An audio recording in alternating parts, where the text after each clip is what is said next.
جميرة، شواطئها المتلألئة، قصورها الرخامية، وفخامة لدرجة أن حتى أشجار الزيتون فيها مستوردة. إنها دبي التي يحلم بها الجميع. لكن تحت كل هذا البريق، كان هناك شيء قديم ينتظر، صبور، يراقب.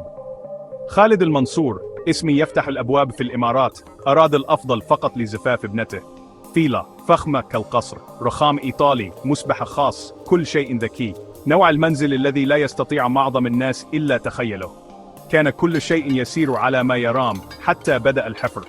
على عمق 3.5 أمتار تقريبا، اصطدم العمال بشيء، غطاء حجري أملس.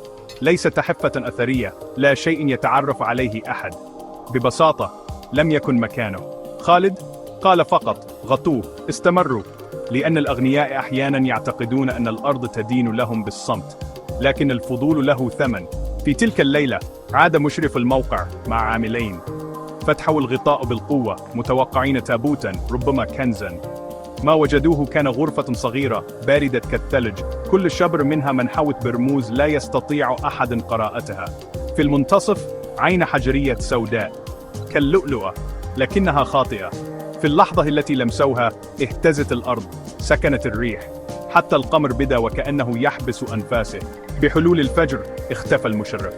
العاملان وجدا 200، أفواههما مليئة بالرمل، عيونهما مفتوحة على مصراعيها.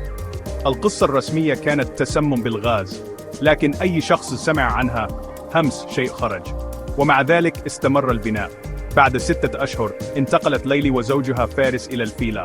كانت مثالية، ممرات هادئة، ضوء ذهبي، حديقة تتحرك كلوحة فنية، موسيقى العود في كل غرفة. ثم توقفت الموسيقى، وبدأت الرائحة معدنية مثل الدم الجاف. تحول الماء إلى اللون البني بعد ذلك. لم يستطع أحد تفسير السبب. ثم جاءت الليالي. كانت ليلى تستيقظ دائما في الساعة 2:12 صباحا.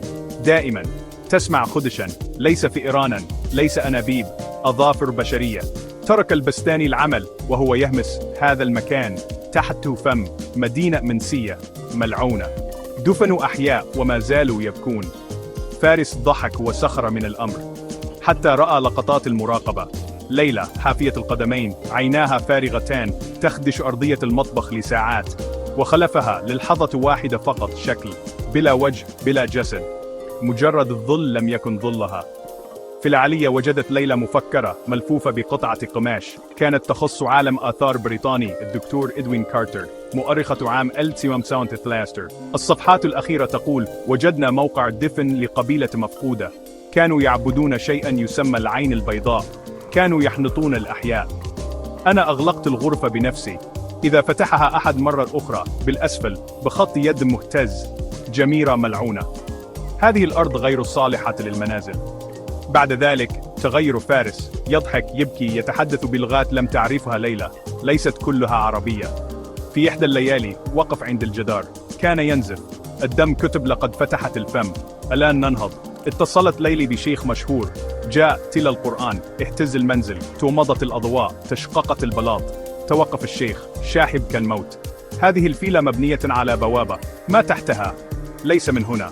أرحلوا، أحرقوها، وإلا ستصبحون جزءا منها. لكن خالد رفض. 15 مليون درهم؟ أحرق فيلتي؟ أبدا. في تلك الليلة سكبت ليلى الكيروسين على الأرض، أشعلت عود كبريت، لكن النار لم تشتعل. كان الهواء وكأنه قد امتص بالكامل. ثم أغلقت الأبواب بقوة، فشلت رشاشات الماء، انشقت الأرض، وامتدت يد، ليست لحما، ليست حجرا، شيء بينهما. بحلول الصباح، كل ما تبقى كان حلقة من الرمل الأسود، خشنة كرماد البركان. في المنتصف، حجر أسود واحد منحوت على شكل عين. بعد 3 سنوات ارتفع مجمع فاخر في نفس المكان. في الوحدة 7A انتقل زوجان جديدان. كان كل شيء مثاليا، حتى بدأت الزوجة تستيقظ في الساعة 2:12 صباحا. في إحدى الليالي وجدوها في المطبخ تحفر.